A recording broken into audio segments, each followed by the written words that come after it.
Nick, can you speak on how you came to meet Premier and how it feels to be signed to this legendary individual? Well, I mean, I met him originally in New York. We were at Big Suge's listening party for Street Champ. Street Champ.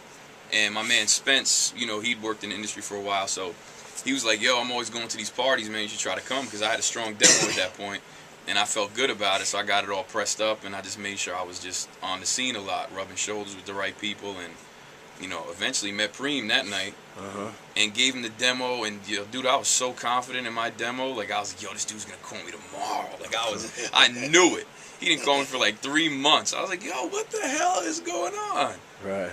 So I told Preem, I'm like, "Yo, any feedback you got, like even constructive criticism, whatever, like that's great. Anything you got that you could say." Sure enough, he called me back after a couple months, and he was just getting the label off the ground. So he explained to me he was interested, but it would be a while before we could get the ball rolling. Right. And he kind of just wanted to see what type of working relationship we would have, because if you got no chemistry, once you get in here trying to work, then there's no point in even pursuing anything from there. Right. So we did, and we get along, and now we've been on tours all over the world, and we've been gone for like 2 months straight, no sleep, where people just start getting on your nerves, and honestly, we still bug out.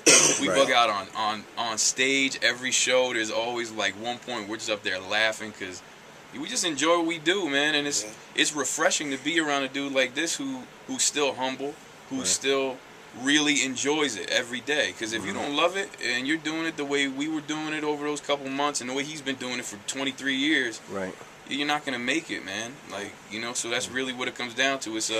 It's a mutual respect that we have and a recognition of like the passion for it, you know, and we do it for the right reasons, so that's why it will work. Okay. All right. So speaking of the right reasons, how do you feel about hip hop these days, Preem? Like, let me ask you this: is hip hop in a civil war, in your opinion? My opinion is, I think hip hop is fine, or underground hip hop is fine. The mainstream hip hop is just carry on the tradition of watering it down more and more and taking the caffeine out of the coffee, you know what I'm saying? I should have straight black coffee, you know what I'm saying? And the difference is with what we do, because look at it, if I feel like I have to be relevant to the new guys that's out now, I'm going to do the same style, because that's what everybody does anyway. Everybody's production style starts copying what's popping on the radio. Like, Boy Wonder's doing his thing with Drake, and now everybody's gonna start trying to sound like Boy Wonder because they see it works for Drake and what he did for Nicki and all that stuff. So when I applaud Cash Money with Baby and Slim, because they're still prevailing after Juvenile left, which was their cash cow. Right. And Wayne became a cash cow, but even when he went down, they had other things to still carry them on, and they were also willing to, take their style a little bit further than what they usually do. Yeah. And then they lost Manny Fresh too. Yeah. And they still held on and said, we're gonna find a way, and we believe in ourselves, and they did it. Now they got Nicki Minaj coming, Drake just blew it up, Wayne's home. They're about to kill it. They got Tiger. They got all these other cats. They got Jay Mills. So I'm doing the same thing. I know what audience already loves what I do, and I know also as a consumer, I step outside of myself as Premier and label owner and all of that. I'm like, damn, if Premier said he's bringing out a new album, I just want to get it because I know he's going to give me some stuff that I know I can bump. Right. I know he's going to have some beats. He's going to have some scratches.